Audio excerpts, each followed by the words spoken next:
Lewis and I spent a lot of time playing games together, but he was surprisingly bad at them. He died a lot.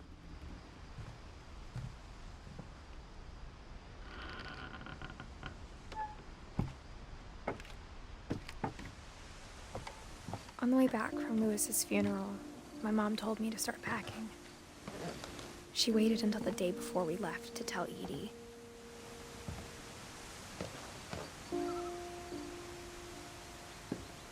I'm not sure if she wanted to make it easier or harder.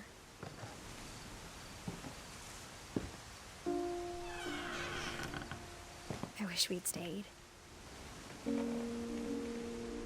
But I understand why we left.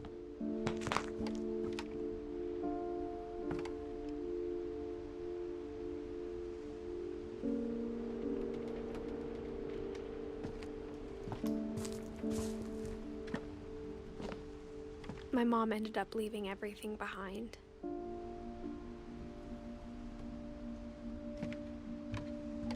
What happened that night had been coming for a long time. Maybe it should have come sooner.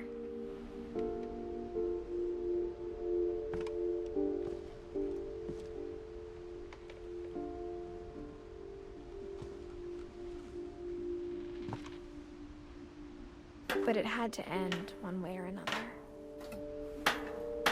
All that's left now is to tell you about that last night.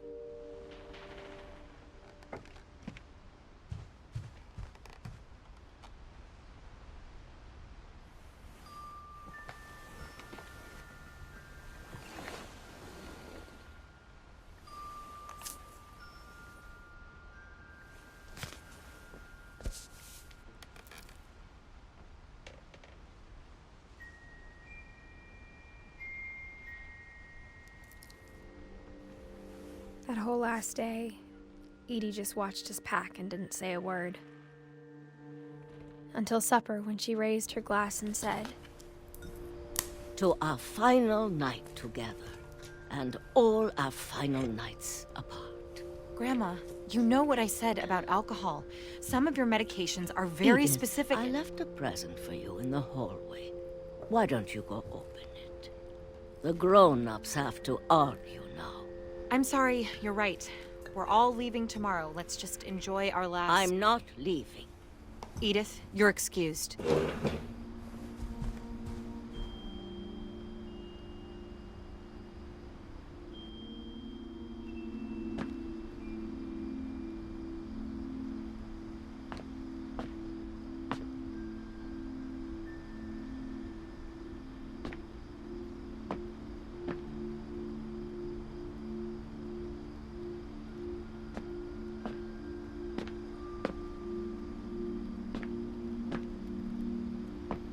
The power had been shut off that morning, but Edie always had plenty of candles.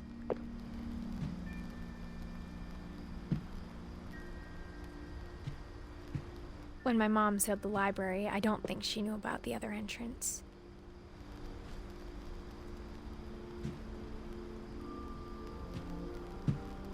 Or that Edie had a key to it.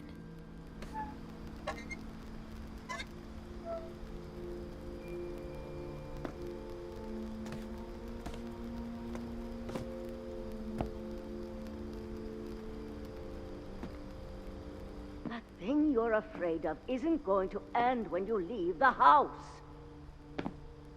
Edith has a right to know these stories.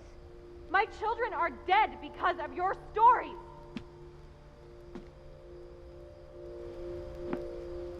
I think it's best if Edith and I leave tonight.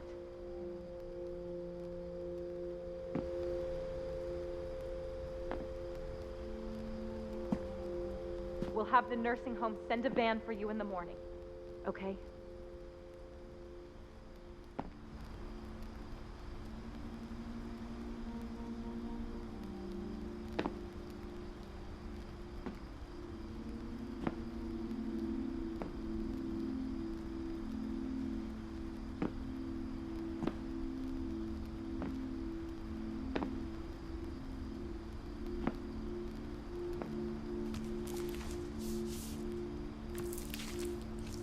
Dear Edith, there's so many stories I wish I could tell you, but there's only time for one. This is about what happened on the night you were born. That night, the tide went way, way out. It was the first and last time I ever saw the old house aground. There'd been an earthquake out in the middle of the ocean. They called it the lowest tide in 1,000 years. God, it smelled awful. You know, I've seen that house every day of my life.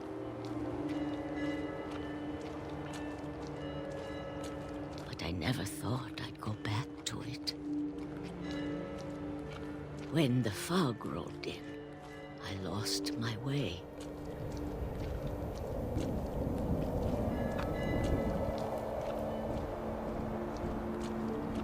I got turned around.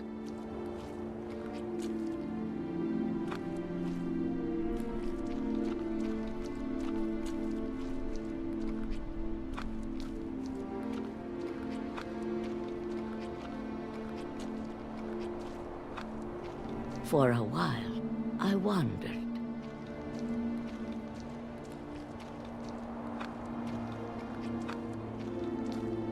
I started seeing things.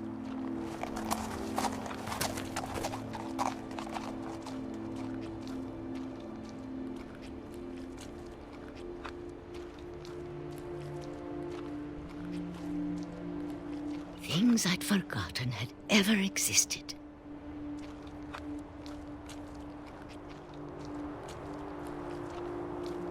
But when I saw them, they felt like old friends. That night, a lot of things came back to me.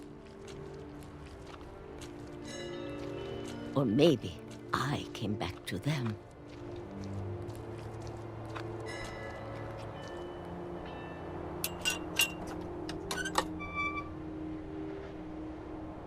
Things I can't explain, but that I need you to try and... Edith, what are you doing in here? It's mine. Edith! Mom, you're gonna rip it! Let go! I kicked and screamed, but Mom dragged me to the car.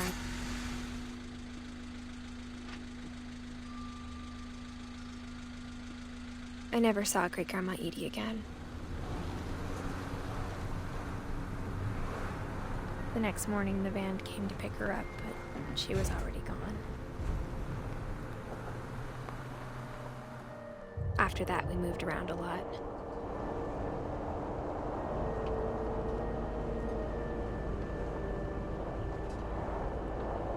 We both tried to make the best of it.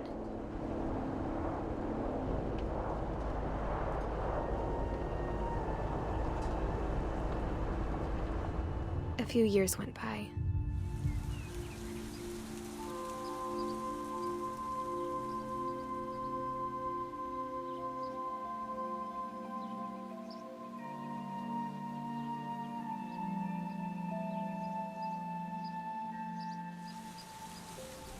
My mom didn't like to talk about it,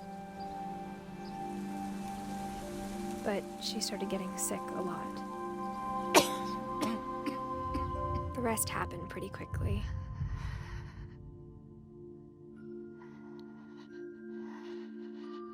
She got better for a while,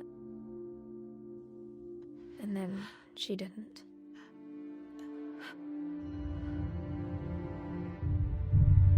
And then I was alone.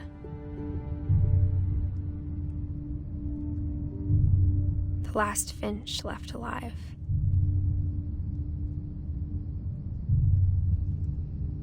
Until I found out about you. I'm still not sure what to tell you about all this. If we lived forever, maybe we'd have time to understand things. But as it is, I think the best we can do is try to open our eyes.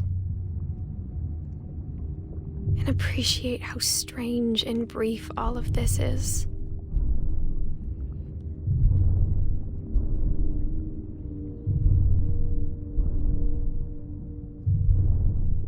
This journal was supposed to be for you.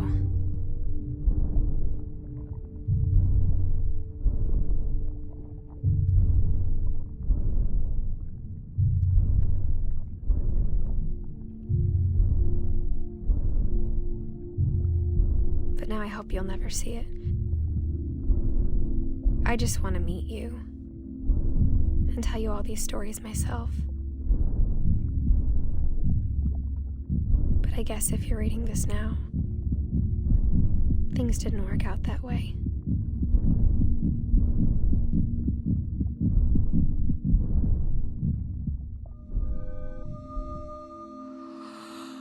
This is where your story begins. I'm sorry I won't be there to see it.